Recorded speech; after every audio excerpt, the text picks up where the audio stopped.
Todos nos hemos preguntado alguna vez, ¿creo en Dios? Pero solo unos pocos han ido más allá y han reemplazado la pregunta por otra un poco más complicada.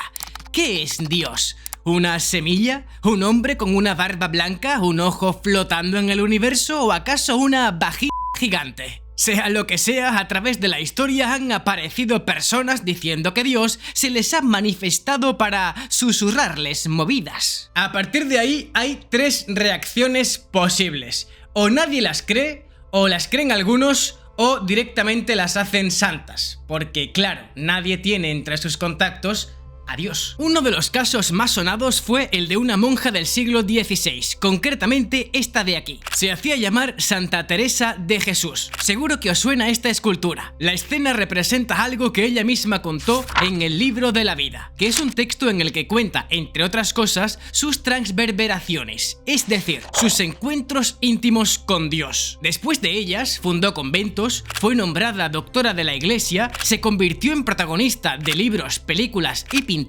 y hasta apareció en un capítulo de Los Simpson. Que salir en Los Simpson ya es una prueba evidente de que eres importante, pero ¿y si nunca vio a Dios?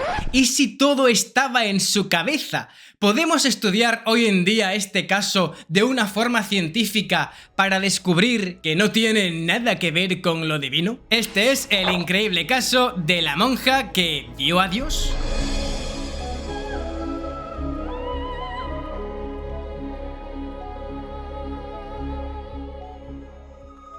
Vamos a empezar por el principio porque para entender este caso hay que situarse en el contexto de la época en la que pasa esta movida. Cuando algunas personas empiezan a sufrir una serie de fenómenos extraños que hacen que pierdan la conciencia, que se arrojen al suelo y que tengan convulsiones. En Egipto, en el 1600 a.C., llamaron a este fenómeno posesión diabólica, por lo que el remedio que daban para evitarla era el exorcismo. Y aunque la medicina griega intentó dar una explicación científica, en la Edad Media se señaló a la medicina como una herejía contra Cristo, por lo que la fuente de conocimiento pasó a ser la Biblia. El método religioso llega a tal punto que el remedio más aconsejado para tratar el fenómeno era ser devoto de los 3 Reyes Magos. En la Edad Moderna, las creencias medievales se radicalizan todavía más y es justo ahí donde empieza la historia, en 1515 con una niña llamada Teresa. Ok, ya estamos en contexto y ahora vamos por otro lado con la historia de Teresa. Como estaba influida por las creencias religiosas de su padre y además no se quería casar, se mete a monja y en 1536 entra en el convento de las Carmelitas. El caso es que a partir de ahí, Teresa empieza a entrar en contacto con algo espiritual, o eso es lo que se piensa. De hecho, en el Libro de la Vida, que ella misma lo escribió, cuenta todo lo que pasó. Una noche de agosto sufre unas convulsiones que le hacen perder el conocimiento, algo que parecía relacionarse con la supuesta posesión demoníaca. Al estar inconsciente le dan por muerta, ofician una misa y cavan su tumba. Pero antes de ser enterrada recupera el conocimiento y lo que parecía haber empezado por algo demoníaco termina convirtiéndose en un milagro divino. De hecho, ella misma lo cuenta en el libro. Aquella noche me dio un parajismo que duró 4 días, que solo el Señor sabe los incomportables tormentos que sentía en mí.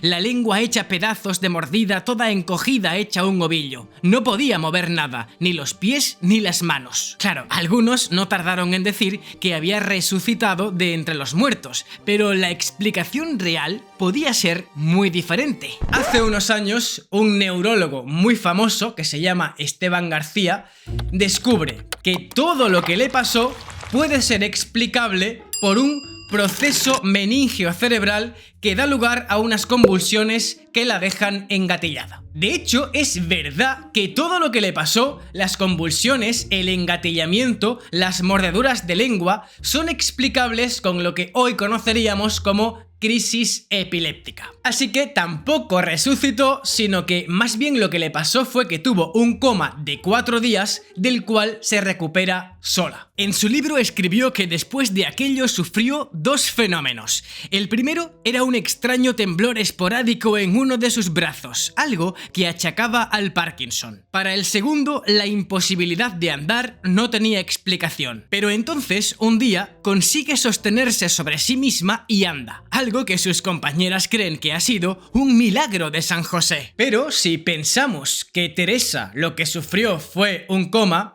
sería lógico pensar que la secuela del coma fue dejarla sin poder andar, una secuela de la que se recupera sola con el tiempo. De hecho, lo del brazo no sería Parkinson porque el Parkinson es más constante y ella tenía unas convulsiones esporádicas que son más comunes de las crisis epilépticas. O sea que otra vez entra en juego la epilepsia. En abril de 1560, a sus 43 años, ocurre la famosa transverberación. Como os dije al principio, es una experiencia mística en la que una persona se une con Dios. Claro, este es un estado al que mucha gente quiere llegar, pero el ejemplo más conocido es el de Santa Teresa, y se han llegado a hacer montones de obras como esta pintura o la famosa escultura de Lorenzo Bernini. En su libro de la vida lo cuenta ella misma. Vi una luz y a un ángel hacia el lado izquierdo en forma corporal. Veíale en las manos un dardo de oro largo y al fin del hierro parecía tener un poco de fuego. Este me parecía meter por el corazón. Al sacarle me dejaba toda abrasada en amor grande de Dios. Y desde luego no mentía, o sea, ella creía que veía esas cosas. La movida es, ¿las veía de verdad o estaban en su cabeza? Ella decía que veía una luz, pero otra vez esta luz es algo muy común de los epilépticos. Además, Teresa dice que no se podía mover. No se puede hablar ni los ojos abrir, aunque no queramos cerrarlos. Entonces no se ve, ni se oye, ni se siente. Es como si la imagen de Dios lo ocupase todo. Esto es también algo muy típico de la epilepsia, es decir, se pierden los sentidos, se altera la conciencia y se aísla del exterior. Y en este punto, en este estado alterado de la conciencia, surgen las alucinaciones, que dependen del universo de la persona. Por ejemplo, para una monja, pues sería Cristo, la Virgen o los ángeles. Es decir, cosas del universo religioso de Teresa. Aunque también es verdad que hubo un día que dijo que vio a un sapo enorme, cosa que demuestra que lo que veía eran alucinaciones. Así que se podría encontrar una explicación razonable para lo que le pasó a Santa Teresa. Una explicación que no tiene nada que ver con lo divino y que según la ciencia sería ni más ni menos que una epilepsia crónica. Pero la cosa no acaba ahí. Después del supuesto milagro, fundó 17 monasterios y entonces empezaron a oírse varios testimonios que decían que levitaba. Unos decían que flotaba un poco y otros incluso que lo hacía tan alto que había que atarla con cuerdas. De hecho, ella misma en sus escritos aclara que solo levitaba en espíritu. Entiéndase claro, es vuelo el que da el espíritu, para levantarse de todo lo criado, mas es vuelo suave, deleitoso, sin ruido. Eso sí, los prodigios de Teresa corrieron como la pólvora. A las 9 de la noche del 4 de octubre de 1582 recibe la extrema unción. El cuerpo fue envuelto en una tela bordada con oro y puesto en un ataúd de madera. 9 meses después llegó el provincial y con la ayuda de un carmelita y las monjas del convento fue a exhumar el cuerpo. Entonces, según se contó, cuando abren la tumba se encuentran con que el cuerpo olía a rosas y no parecía haberse descompuesto. Y entonces, claro, aquello parecía otro milagro, así que se desata una fiebre loca por conservar un poco del cuerpo de la santa, y ahí se produce una carnicería que ni el barbero diabólico de la calle Fleet se atrevió a tanto.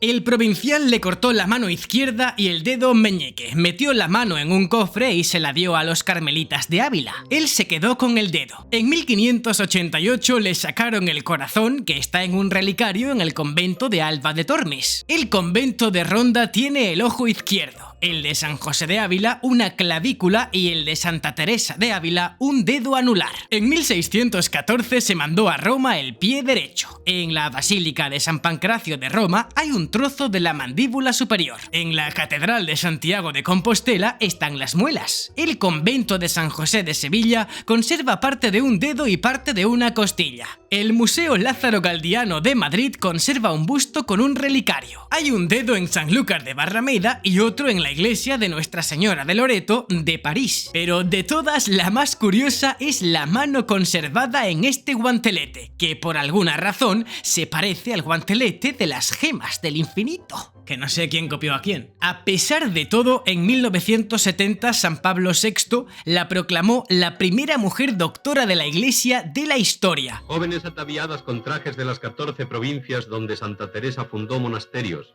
El príncipe don Juan Carlos y la princesa doña Sofía al frente de la misión oficial española. Asistieron en la Basílica Vaticana al acto solemne de la proclamación de la Santa de Ávila por su santidad Pablo VI como primera doctora universal de la Iglesia.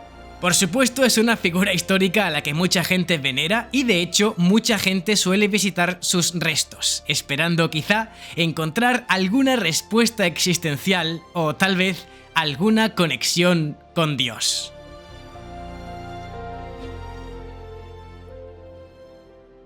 Ojo que con este vídeo tampoco intento perjudicar la imagen de Santa Teresa, porque sé que hay mucha gente que le tiene fe y yo ahí no me meto. Lo que a mí me interesa es cómo todo lo que le pasó casa totalmente con lo que es la epilepsia. Y para mí, que soy psicólogo, pues me parece interesante, nada más. De hecho, lo más heavy de este caso es que ella misma intentaba que sus confesores le dieran una explicación razonable, y ellos se limitaban a decirle pues que todo era obra del diablo, básicamente porque se ceñían a las creencias de la época y rechazaban cualquier explicación neurológica. En fin, ¿qué pensáis vosotros? ¿Creéis que se ha comunicado con Dios?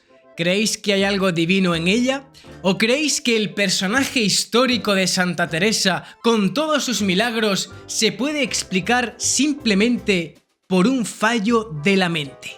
Hay que pensar, ¿eh?